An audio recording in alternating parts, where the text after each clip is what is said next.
Your branch, and why you joined. We'll start on over here. Kyle Town, United States Marine Corps.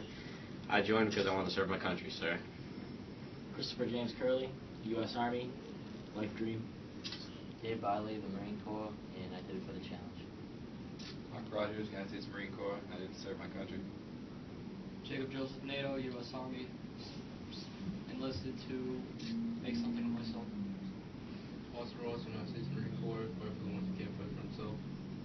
Anthony Spartacino, U.S. Army, and I did it because I love my country. Edward Castaneda, Marine Corps, better myself as a person. William Shoemaker, United States Marine Corps, did it to serve my country. Nick Schultz, United States Marine Corps, to defend my country, sir. Ryan Bridge, United States Marine Corps. I did it to make my family and myself proud. Joseph Thomas Rose, sir, United States Marine Corps, and I joined to better myself as an individual. Okay. Pretty nervous today? Yes, sir. It's totally natural. I was actually in your shoes almost 7 years ago, and this is by far the most nervous day of my life. Little background on myself: I was in my first year of school, needed a big change, woke up one morning, went to the recruiter. 2 weeks later, I was off to basic training at Fort Benning, Georgia, did my AIT, and it was the best decision I ever made. Completely turned around my life. Afforded me an opportunity to go back to college. I took full advantage of that, joined ROTC, and commissioned as an officer a little over 2 years ago. That being said, you're about to begin your first phase, basic training or boot camp. My advice is number one, teamwork. Understand there's someone to your left, there's someone to your right, and they're going through the exact same thing you are. You need to have their backs all the time, and they will have your back. The most important thing in the military is having a cohesive team. Secondly, it's simple. Do the right thing. Follow both of those, and you'll be perfectly fine. However, while you're at basic training boot camp, take full advantage of your time there. In the mornings when you're conducting physical training or PT, go to the faster run group. Right for the extra push, that extra sit-up. Get as physically fit as possible.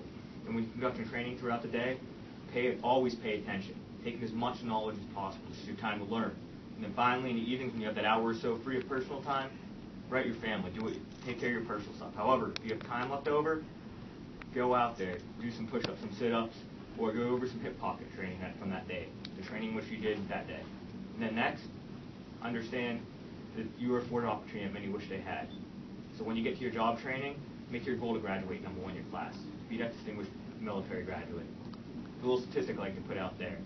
Just in the age groups of 17 to 24, less than 25% qualify for military service. So there are many people that wish they were in your shoes right now. So when you get there, make sure to graduate number one in your class, be a distinguished military graduate. Always aim to be number one. This is your career now. Take pride in that. Next, understand it's not a 9-to-5 job. This is 24/7, 365 days a year representing the uniform.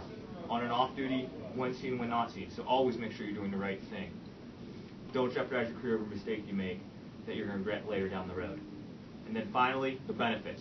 There's no profession that comes close. The family, the medical, but especially those educational. Get that associates, get that bachelor's, get that master's, go as far as you like on the education side of the house. Because I promise you, education is going to excel you throughout your military career as well as in the civilian world. That being said, congratulations and thank you again. Do you have any questions of myself? Yes, sir. Okay, I have a few for you. Have you enlisted upon your own free will today? Yes, sir. Okay, have you been briefed on? Do you understand the Department of Defense applicant briefing on separation policy, restrictions on personal conduct in the armed forces, and Uniform Code of Military Justice, Articles 83, 85, and 86? Yes, sir. Does anyone have any questions or reservations to enlisting at this time? No, sir. Okay, I'm about to swear them in, so if you'd like to come up, feel free. Get photos. Does it adjust at all? Okay,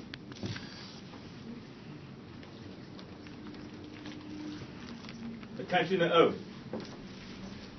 Raise your right hand and repeat after me. I state your full name.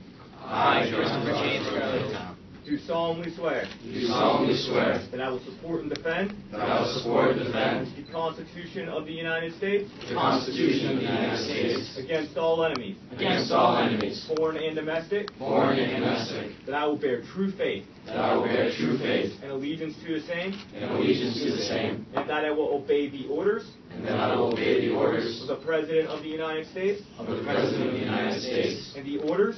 and the orders Of the officers appointed over me. of the officers appointed over me, According to regulations. according to regulations In the Uniform Code of Military Justice. and the Uniform Code of Military Justice. So help me God. So help me God. Give me a round.